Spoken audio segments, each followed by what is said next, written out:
Hello, everyone, and welcome back to the Off-Campus Podcast. In this episode, I was joined by Scott Kearney, my pastor, to discuss Rule 11 of the 12 Rules for Life book by Jordan Peterson. In this episode, we talked about how to optimize risk for your kids, why pain is necessary for growth, how MeToo has affected modern dating, what the hardest thing is about being a pastor, and a whole lot more. This was one of my favorite episodes so far. And I know I say that a lot, but I really mean it this time. We went for about an hour, and it's full, jam-packed, full of information and knowledge that you will use the rest of your life. So I hope you enjoy, and I'll see you next time. Welcome back, everyone, to the Off-Campus Podcast. Here I'm joined by Scott Kearney. Is that how you say it? Yes, yeah, Kearney. Kearney, my pastor, to talk about Rule 11 of the 12 Rules for Life book by Jordan Peterson. That rule, what is that rule? So that rule is don't bother kids when they're skateboarding, essentially, right? Yeah. What does that mean? Yeah.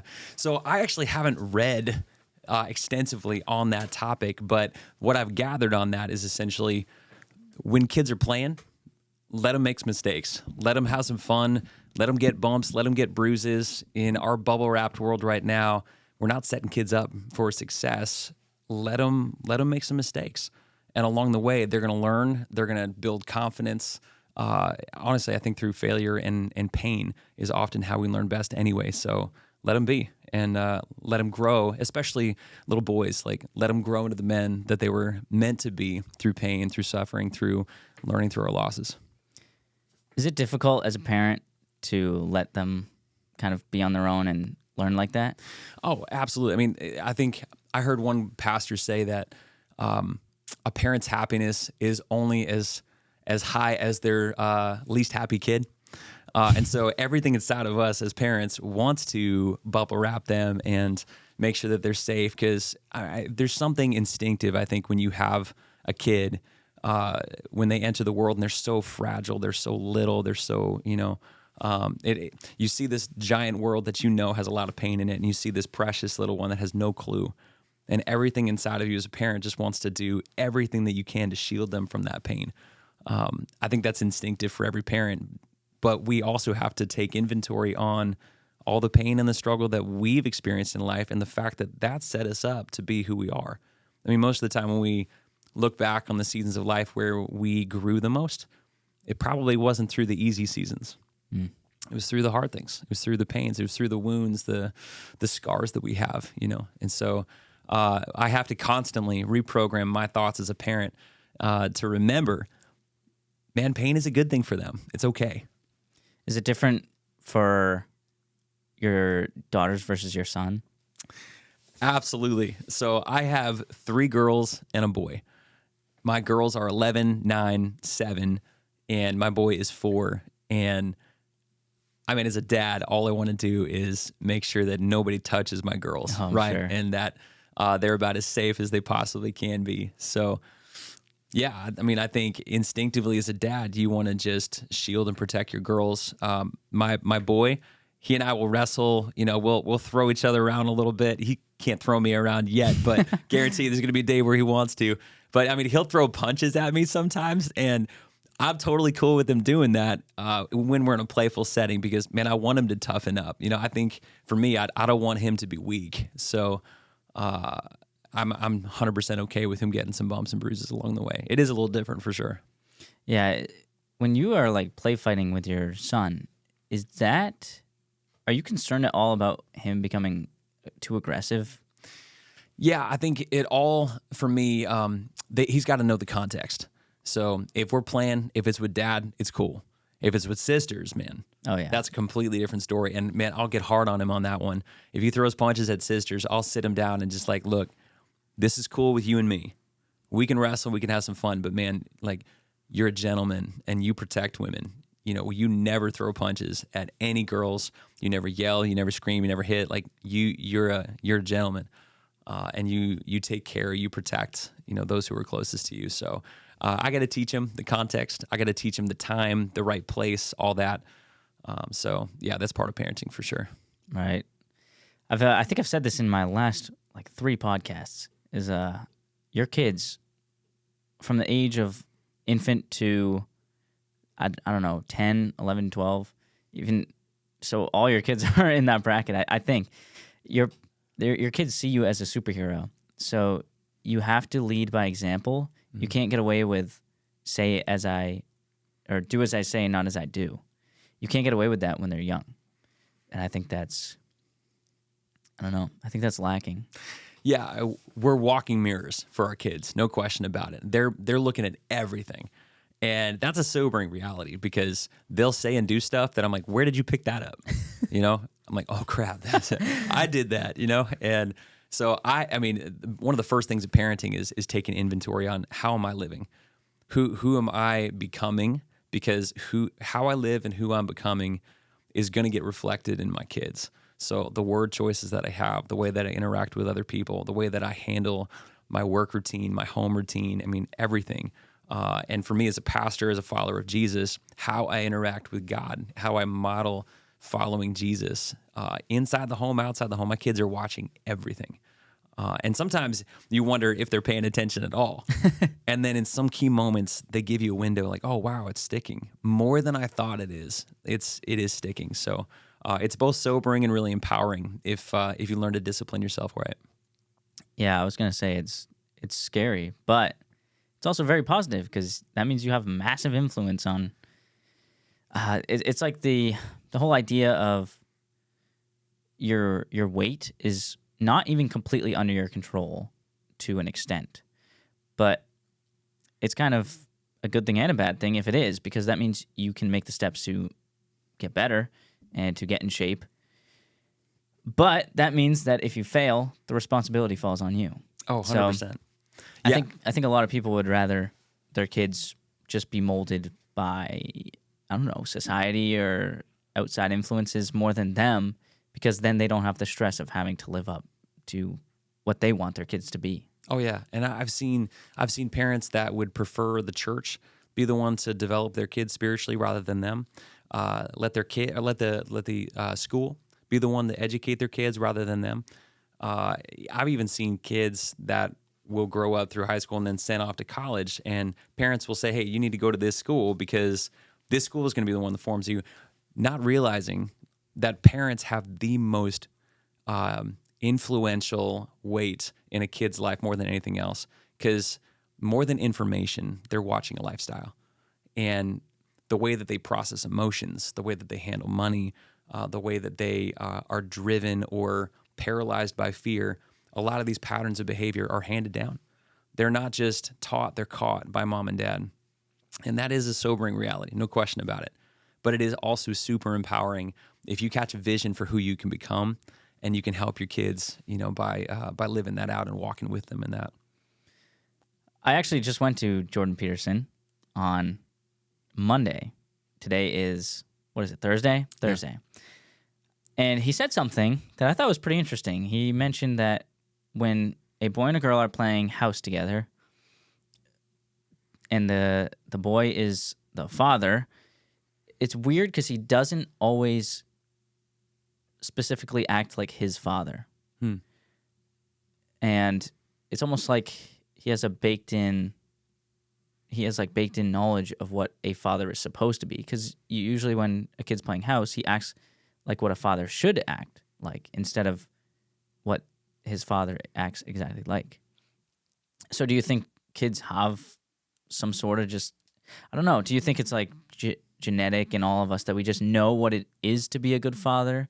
Because obviously people grow up without fathers, with horrible fathers, and they still end up being good fathers. So do you think that we overstate how much influence a father has? It's a great question. So I think there's two things. There's absolutely a nature and a nurture element in all of this. So as a follower of God, I believe that every single human being was, in what we call in theological circles, endowed with the image of God, meaning that aspects of who God is, his nature, his character, he implanted that in every single one of us. Now, I also believe that at the beginning, we went off track, and certain selfish decisions of breaking away from God's original design sent us spiraling in some disordered lifestyles, chaos, a lot of the brokenness that we see in the world. But we still retain some of that. And so I think there's elements in every human that knows deep, deep, deep down, even if it's layered under a number of different surfaces of patterns of behavior and thought processes that have been handed down to them. I think deep down we know what right and wrong is and what a vision of life could be. But sometimes wading through those layers is very challenging. So I'll give you an example. My wife is an incredible woman. I think half of who I am today is because of who she is. She was not given a great example of what a father figure is like. Her biological dad was a decent dad as far as his interaction with her, but he cheated on her mom 13 times, and they would move from state to state to state to state, basically escaping the last woman that he was having an affair with until they got divorced. And then her mom ended up remarrying after like phase one of internet dating, like the whole dial-up thing and the weird, like that's where she found online dating, and she ended up marrying this guy 6 months later that ended up being a very abusive guy.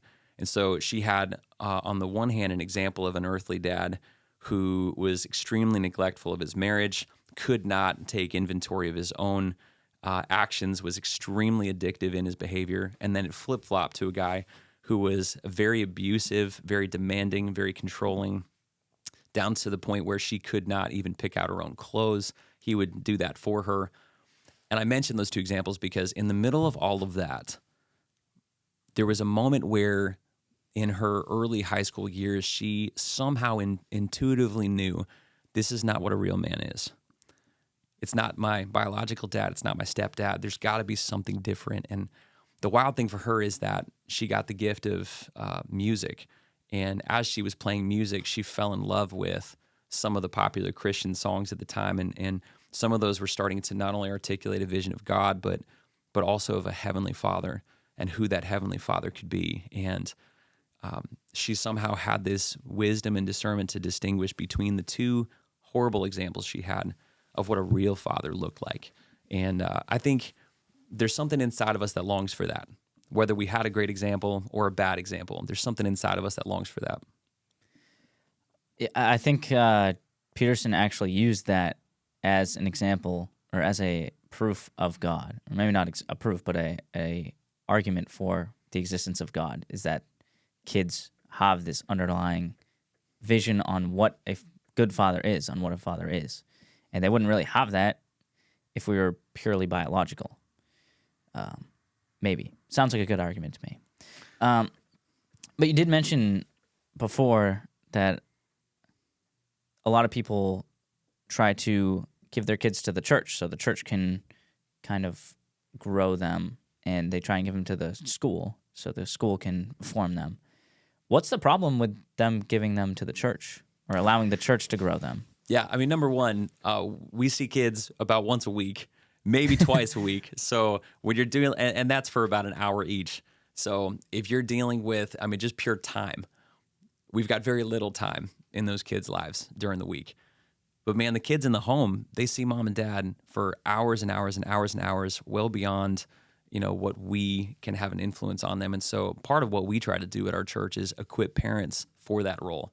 They'll spend time in Kids Zone. They'll see what we do in the normal services, but we want to partner with parents and equip them to be able to communicate the truths of God, the character of God, this compelling vision of who He's inviting us to be to parents, so that they can do that in the home.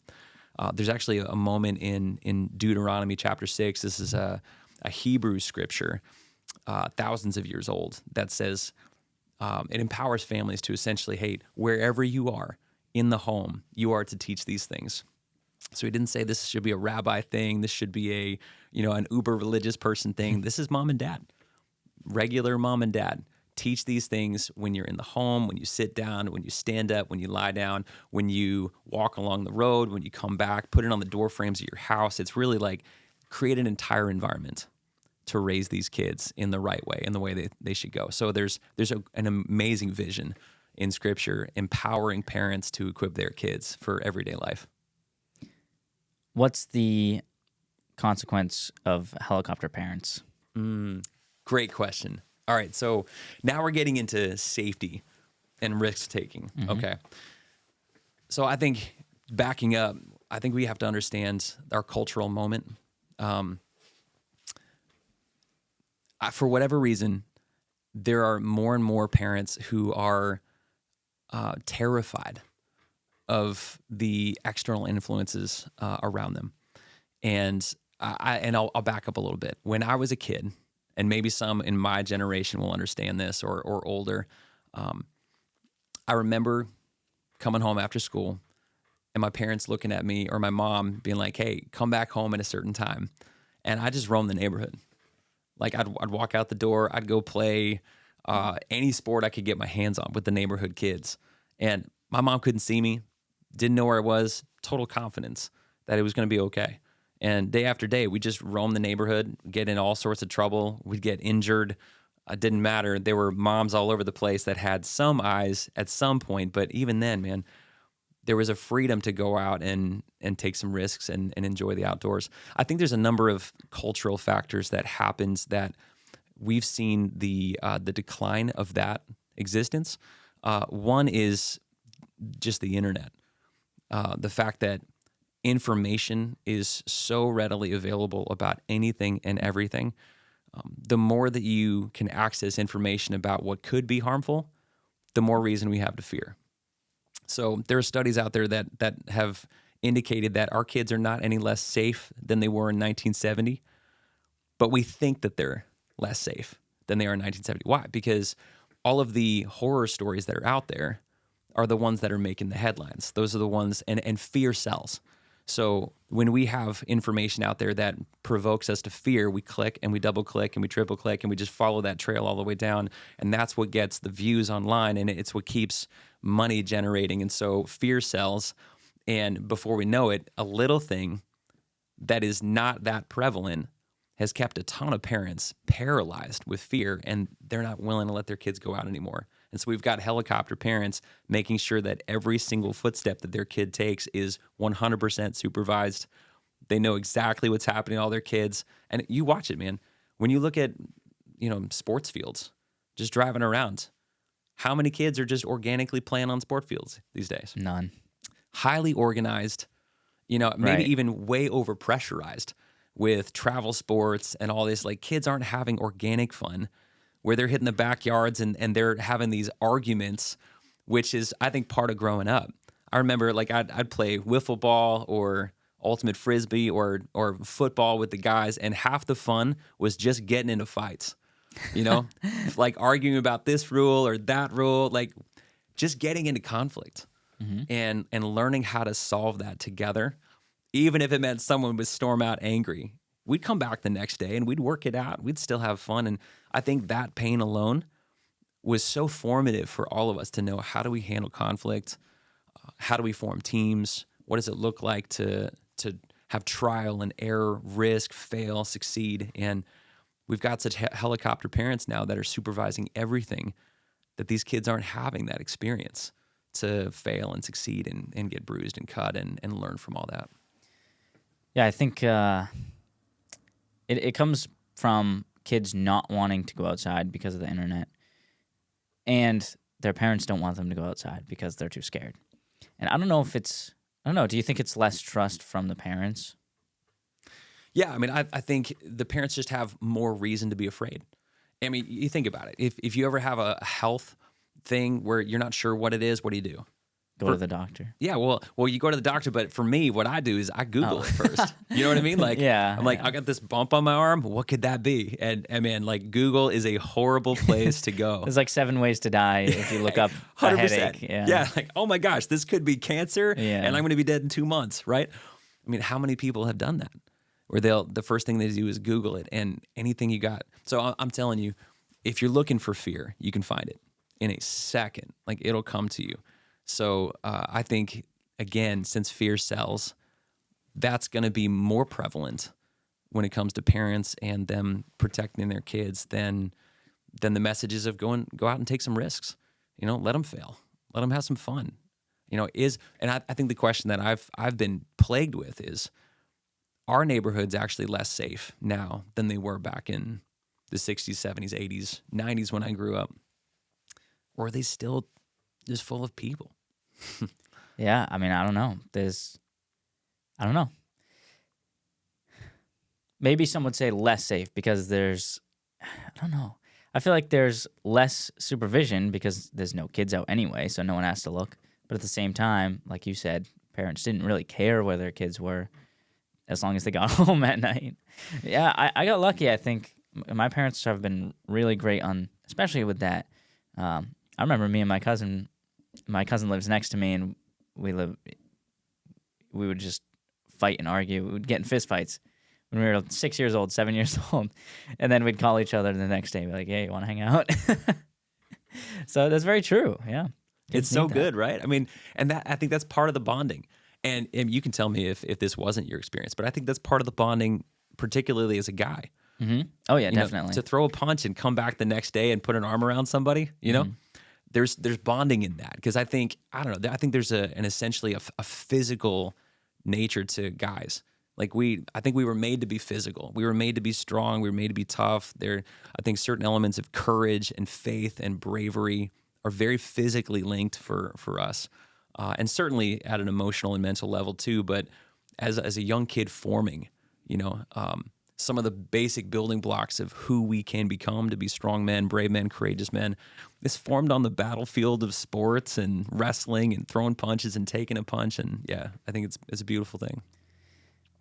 I have a theory. So women are really good at talking about their emotions. When they're upset, they know how to convey it most of the time, and they're happy to convey it. And usually other women are happy to respond to that and help them through it. But men don't really have that.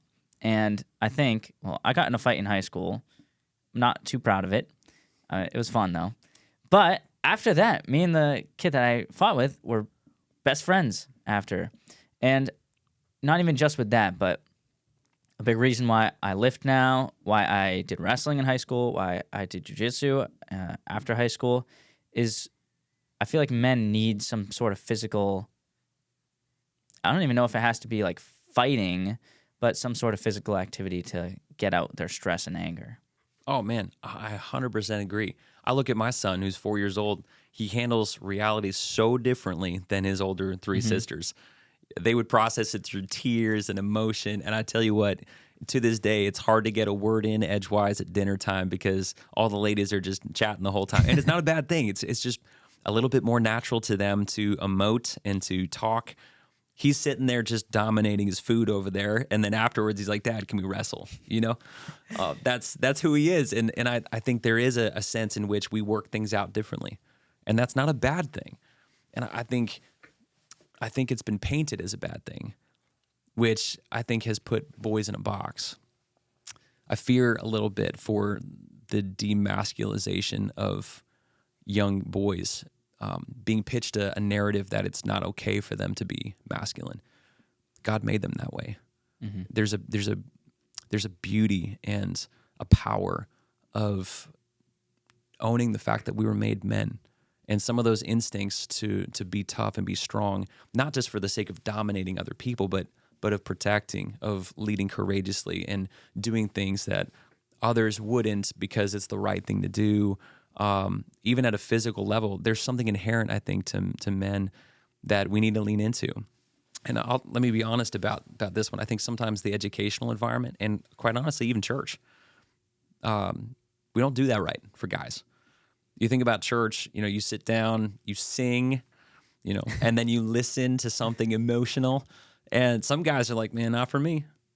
I don't want to do that. We've got to work on forming young men at a spiritual level that involves physicality. I've been to a conference over the past couple of years called Warrior Conference way up in Waterville Valley, New Hampshire. I know about that. Yeah, and I'm telling you, I see guys come alive in a conference like that I don't see every single week in church. I love to speak a little bit more guy language on Sunday mornings to be able to connect with guys. But man, when you get them out in the mountains and they're doing tug of war, they're doing flag football, and then they're going into sessions during the day and night to talk about their faith and to sing, they're singing as warriors at that point. It's not like Jesus is my boyfriend. Like a lot of songs are in contemporary Yeah. Christianity. Yeah. It's no, like we're warriors on the battlefield, and we're linked up with our King Jesus, not our lammy boyfriend Jesus. We're going into battle here, and he's equipped us. He called us, empowered us to go take on the enemy that's threatening everything about our lives and the ones that we love. And, let's go live courageously. So anyway, we've got to reclaim that in educational circles and in the church. We'll get back to talking to Scott in just 1 second, but I did want to ask, if you are enjoying this episode so far, please like the video so it can be pushed to more people, and hit that subscribe button if you haven't already. Most people who watch my videos aren't subscribed, so it would mean a lot to me if you did that. All right, back to the video. Yeah, are you familiar with the manosphere? Mm-mm. The red pill, black pill? No. No, not at all. Oh, man. I'm sure you know what it is, but you might not know the name. So I've talked about it a lot. The red pill is basically the Andrew Tate model. I don't know if Andrew Tate... I feel like Andrew Tate's matured a little bit. It doesn't really matter in this, whatever we're talking about.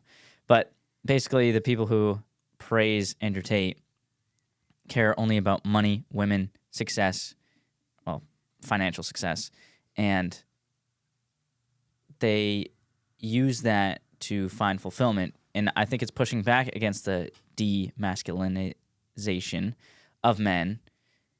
But in my opinion, it's way too far. So what do you think those people are missing?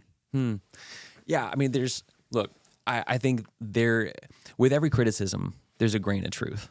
So when people are pointing out toxic masculinity, when they use that language, they are referring to some situations where masculinity is abusing certain situations. Let's be honest about that, right? Some men have used the fact that they're physically stronger on average than the average woman. They've used that to their advantage. Yeah, 99% of men could kill 99% of women. And they can use that to their advantage. That's called bullying. That's abusing a gift that they've been given, right, to hurt someone else. And the stories out there in the MeToo movement, they're real stories of women who've been abused. No question about that. But to take it to the extreme of saying, well, masculinity is the problem, that's to throw the baby out with the bathwater. So we have to, and I think for me, this is where it comes back to, well, what does it mean to be a man? Being a man doesn't mean that you're engaging in womanizing. Even in construction site environments, like I worked a manual labor job for a while, and believe me, some of the conversations that are had about women are less than empowering, less than positive about who they are. And if we are trying to protect masculinity by dominating women in our conversations about them, then shame on us. And right back at the women. Like if they think that they have to survive somehow or flourish at the detriment of men, shame on them. I mean, we were designed to empower each other, to be our authentic gender in this one, but rise to the occasion and serve each other with the unique strengths and gifts that we have. And I think that's something that our culture has no framework for. Because it seems like anytime someone wants to protect or get ahead, it's always at the expense of somebody else. That was never meant to be the case. Men and women were meant to complement each other and empower each other, but uniquely, not to be the same, but to be different and empowering each other. And I think that's a massive missing thing in our world today. Speaking about the dating atmosphere, men and women dating, do you think the Me Too movement has made it more difficult for men to just walk up to women? I don't know how it was back in your day. I guess you're not that old. I'm not saying you're old. But now it's like, I feel like if you go up to any girl in any setting that you don't know, I don't know. Unless you're like really good looking, they're going to take it in the worst way possible. It's a great question. I think so much has shifted in the dating world since I was back in the game. And quite honestly, I mean, I feel for your generation. It's hard. Most people that I know that are getting connected with others these days, it starts online first because it seems to be like that's the safer thing. And I think I think taking a bit of a side trail here.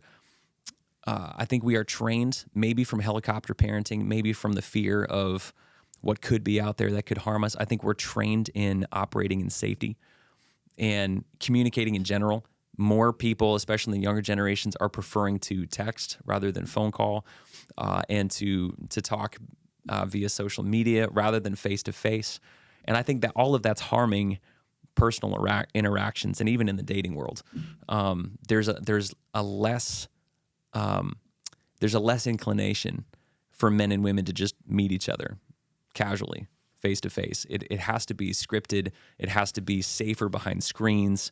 And I fear about that because, man, men were made to take some risks.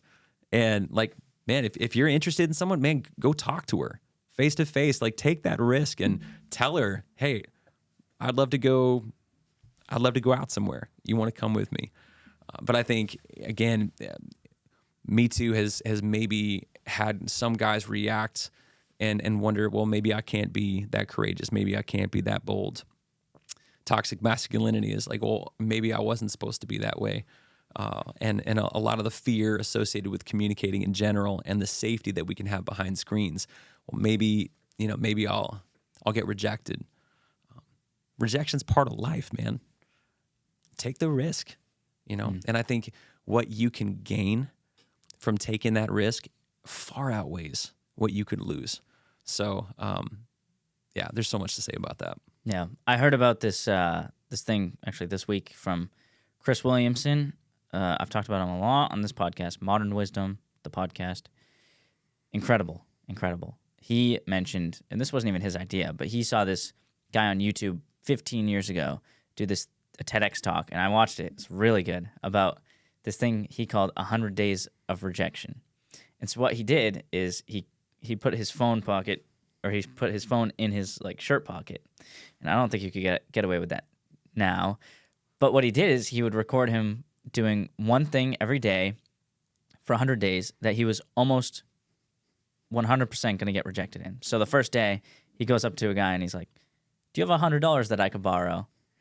And obviously the guy's like, no. And he's like, okay, thanks. But then looking back at the video that he took, he realized that he's like, I don't know why I was so nervous. I was so scared. I ran away when that guy said no. I was like, okay, bye. And there's a bunch of them. One of them was he went to a Krispy Kreme and asked, hey, can you guys make a box of donuts in the shape of the Olympic rings? And they did it.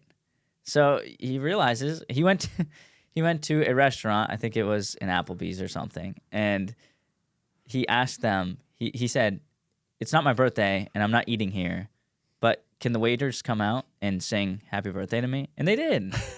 That's awesome. So there's two lessons to be learned from that. It's either you get rejected and you build up a tolerance to rejection, which is obviously very good. And I'm actually thinking of doing it. So, I love that. But sometimes you get what you asked for and you realize, oh, but the whole idea is after the 100 days, you realize that nothing's changed, and nothing's changed. You're fine. I think that's one of the gifts of failure. When you experience it and you're on the other side of it and you're still okay. Oh, wow, it wasn't the disaster I thought it was going to be. And it empowers you to go take another risk, right? I love wakeboarding. I grew up that way. Yeah, and, you do. Growing up, I loved water sports, and I knew that there was always risk associated with taking it to another level, because, man, when you crash on a wakeboard, it can hurt. You get whiplash and all that. But I knew that I couldn't get a whole new level of experience out on the water unless I also risked failure and pain. And so, I learned how to flip on a wakeboard and have some fun just flying through the air and all that from a ton of mistakes. I mean, I can't say I broke my nose out on the water, but the benefits of learning how to do that and the fun that I can now have on the water, even at age 38, man, they far outweigh some of the mistakes and the pain and all that I experienced along the way. And I think we've got a whole generation that have been trained by helicopter parents to just fear loss, fear failure, fear pain. Pain and failure are the back door to success. And every time that you experience that and you come out on the other side, it sets you up for something greater. So, part of my story as a pastor is I didn't take a typical route to being a pastor. We started a church. And in an area like this in the Northeast, that's not a very common thing for people to do. Church in general is not a common thing to do, and most people are pretty skeptical. So when you think about markets for a particular business, you wouldn't start a church in a place that doesn't have a giant market for it, like New Hampshire. It's in some circles, some research shows that it's the least churched state in the whole country. And yet we had this vision of what could be. And I love this state, and I wanted so many people to know about God, but I feel like the traditional frameworks of how church was being done was not reaching my friends in my generation. So we had this compelling vision. Let's go take the risk. Let's be a part of something new here, and let's start it. There was a ton of risk in doing that. In fact, the likelihood was that it was not going to happen. We'd have to close up shop. And I'm telling you, in the first 3 years, we came close twice. But the vision of what could be, to help our friends and our neighbors really experience the love of God in a brand new way, was so compelling that it was worth the risk. And the amount of rejection and failure that we got along the way, when people were like, "What are you doing? Are you a cult?" So one of the things that we did is we decided to partner with the local school system, and we handed out backpacks and school supplies. But we needed a place to meet. And when I first met the school system and said, "Hey, would it be okay for us to set up our shop as a church, in the early days inside the gym in the school system?" They looked at me like I had lobsters crawling out of my ears. They're like, "What? What do you want to do? Who are you?" And but we decided to take the risk, and we said, "Hey, we want to serve. We want to serve the school system. We want to be a part of the city. We want to give back." And so after we gave backpacks and school supplies to support kids at a particular school, 85% were under the poverty line. It started to turn some heads a little bit. And they actually invited us as a church to host a table in their open house when parents were coming to meet the teachers, so that these parents at the local area, they could meet us too. Now, we took a huge risk. The whole venture of starting a church in this area was a massive risk.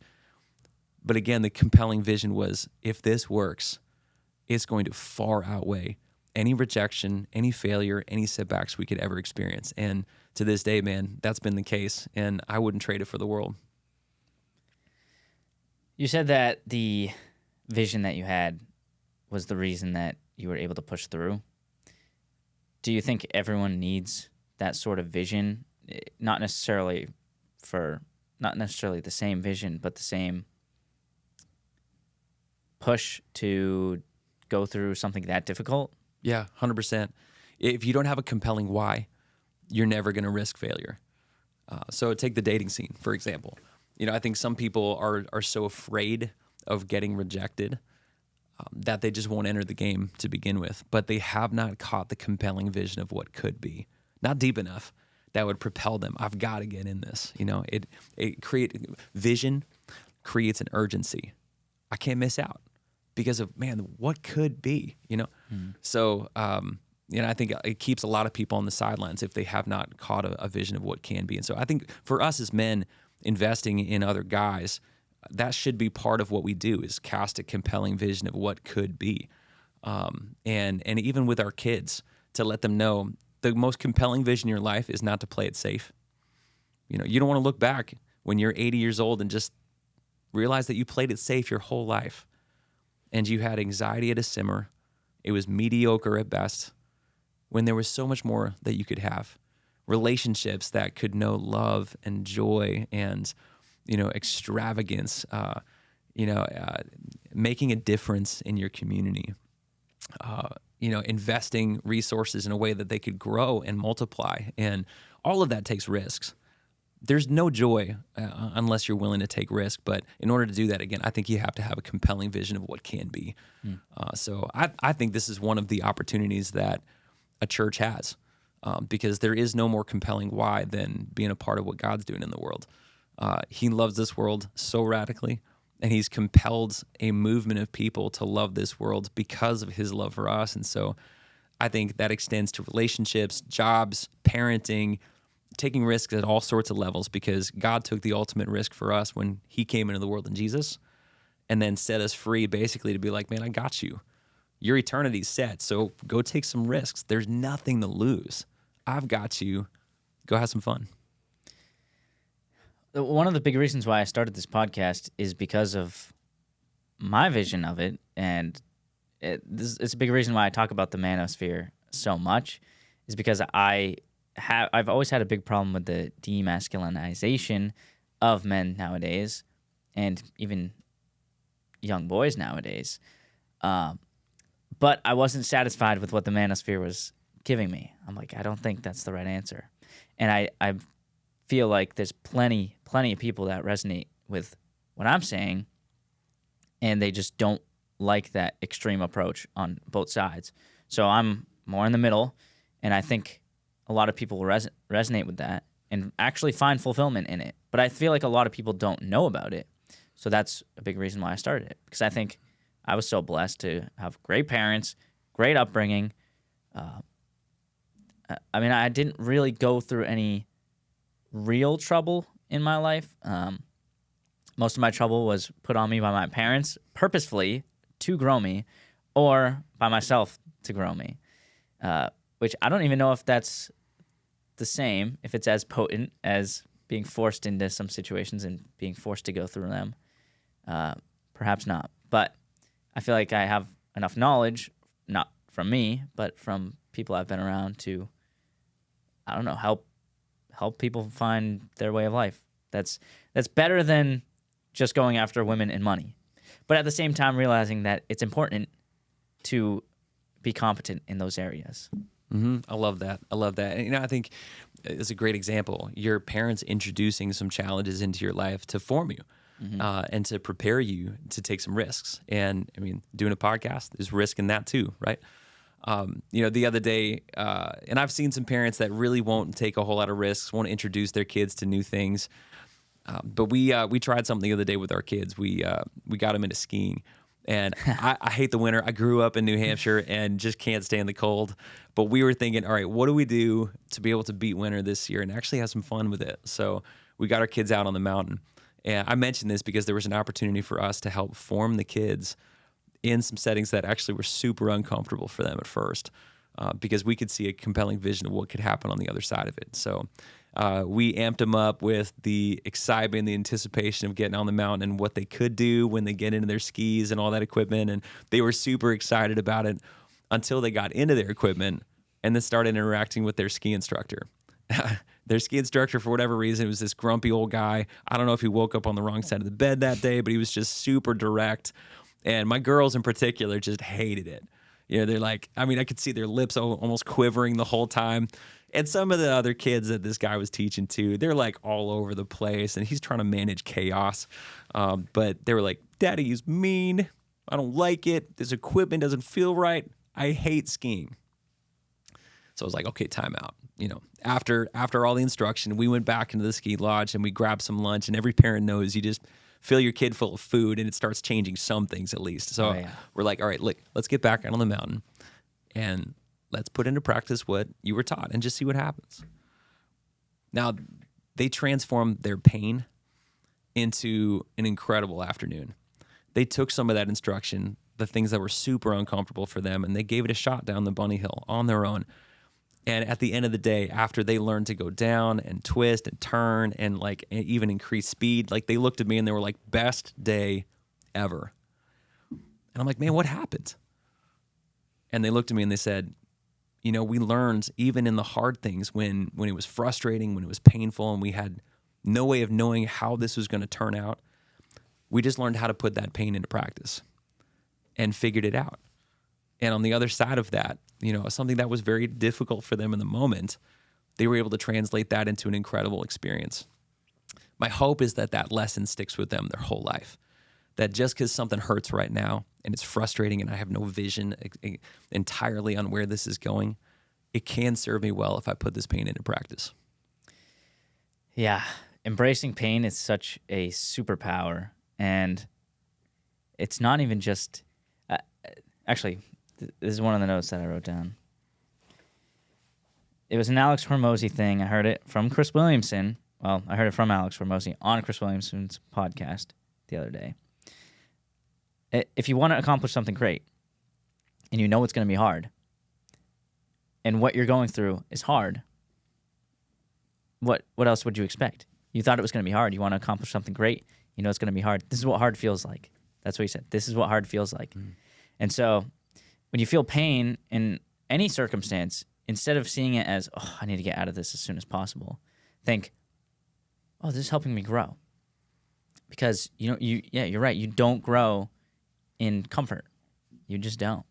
And so, yeah, you mentioned the podcast. It is a big risk, or I thought it was. But in reality, like, what's the thought that's going through my mind? People are going to see I did a podcast, and what are they going to think about me? They're going to think I'm weird. They're not going to want to talk to me anymore. Even if that's true, okay. The friends that I have will stick by me. The family that I have will stick by me. They'll enjoy it. Even if they don't enjoy it, they'll pretend they do. But realistically, no one's done that. Everyone that I know, I mean, online, obviously, you get some people commenting stuff, but no one that I know has said anything negative about this podcast. Everyone's like, oh, either they say they listen to it, they like it, and I should keep doing it. They say, I haven't listened to it, but I'm sure it's great. You should keep doing it. And that's it. That's it. So genuinely, like, the risks that you think are risks aren't usually there to the extent that you think they're going to be. 100%. People don't care about you as much as you think. And that's a good thing, because that means you can do what you want, take some risks, and if you fail, no one cares. Yeah. And if you never tried, you'd never know what this could be. You know, again, for me, I just don't want to get to the end of my life and think, I left too many things out on the field. I never tried certain things, and I never got to experience how beautiful, how powerful this could have been, because fear paralyzed me. And so I'll never know. I want to know. And if it means failure, so be it. Let's do something great. I mean, you're a weightlifter, right? Yeah. Pain's part of the process of growing and getting stronger. I mean, unless our muscles are ripping and tearing, and then repairing, we won't get stronger, right? I think that's just part of being a great athlete. And all the great athletes know exactly how to manage their pain. It's not, how do I avoid pain? It's, how do I grow through it? So we've just got to flip the script in our minds. And I think as parents, we've got to flip the script that the best gift that we can ever give our kids is not bubble wrapping them. It's not making sure they're as safe as they possibly can be. It's forming them. And we have to catch a bigger vision as parents. Who could our kids become, and how can we help them get there? And if that means we introduce them to some things that are uncomfortable, even things that they don't like, man, so be it. Because we're preparing them to be adults. Mm-hmm. They're not our little attachments, that are just going to help us feel better about our life. And so as long as they're happy, I'm happy, right? That's not what parenting is. Parenting is, I'm giving these kids on loan. I've been giving them. It's an opportunity for me to steward them. And it's my job to set them up for life the best way that I possibly can be. And if that means introducing some difficult things to them and helping them process through that pain so that they become stronger on the other side of it, man, do it. How much do you love your kids? If you bubble wrap them, you really don't love your kids that much. You really don't. You might think you do, but you're actually playing it safe for you. So greater love will introduce little elements of suffering to prepare them for something greater. As a parent, if you protect your kid too much from the dangers outside, you become the danger. And there's another thing that I wrote down. You may be able to protect your child from any outside danger. You can simply lock them in their room, give them food to eat, keep them entertained. But once you've protected them from all the danger outside, the real danger becomes you. You are the one stunting their growth, and by trying to protect them from the chance of tragic failure, you've guaranteed that they will fail peacefully. So, dude, like you said, I mean, people would rather guarantee easy failure than chance tragic failure. Mm-hmm, and mm-hmm. I don't know. I just don't want to live up. I don't want to do that. I don't want to do that. Well, it's an amazing quote. It's a great opportunity for parents to take a good look at their motivations for why they parent. Are they parenting because they want to enhance their own life? Are they parenting just to keep the peace? Do they want everything to just be happy-go-lucky all the time, or are they parenting for once again, here comes the topic again, for a bigger vision? Are we helping raise a whole generation that are going to make a difference in the lives of other people around us? Spot on, man. If we're protecting our kids, we become the problem. So, and I need to be reminded that all the time, because I tell you what, like safety and bubble wrapping, that's the air we breathe. It's all around us. And it's so invasive that I find myself even going there sometimes. So I'm a triplet, and growing up when I was 2 years old, my mom couldn't handle all three of us like all at once. So they'd go to the park, and I'd be climbing as a 2-year-old. I'd be climbing like this 15-foot ladder. And this is back in the day where like slides were metal. And in the summertime, it's like an oven, So people are looking at my mom and being like, "How could you? You're just letting them run free." And she's like, "Well, I can't stop them. Might as well, do it. They're going to be okay. And if they're not, they'll learn."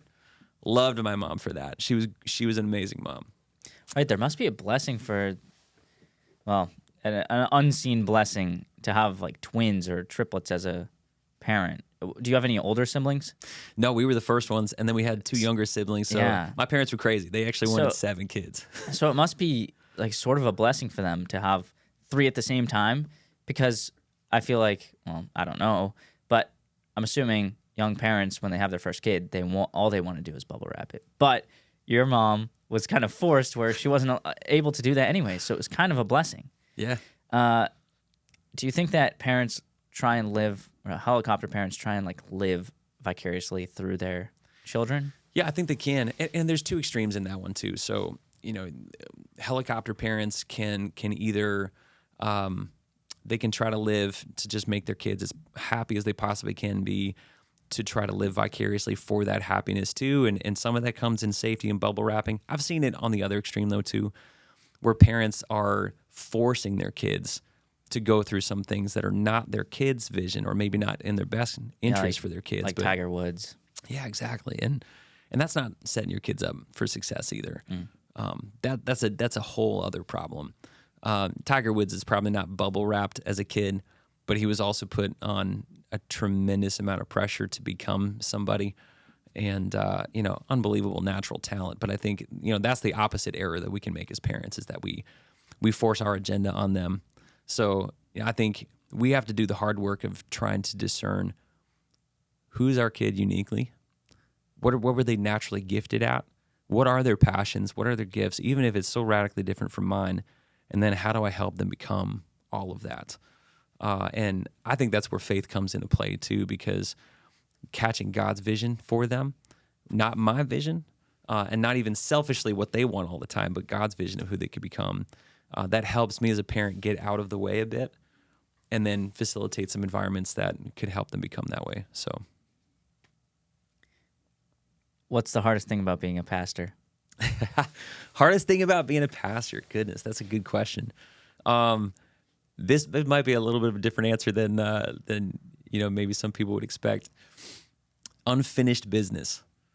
That's really challenging. So in my line of work, I'm primarily dealing with people, and people are not ever a done, finished product. It's just not. So everything that we do at the end of every single week for me is like, well, I guess we could keep going on that.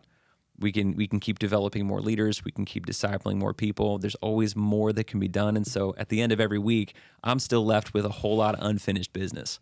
And I gotta just call it quits at one point, because it's always gonna remain unfinished.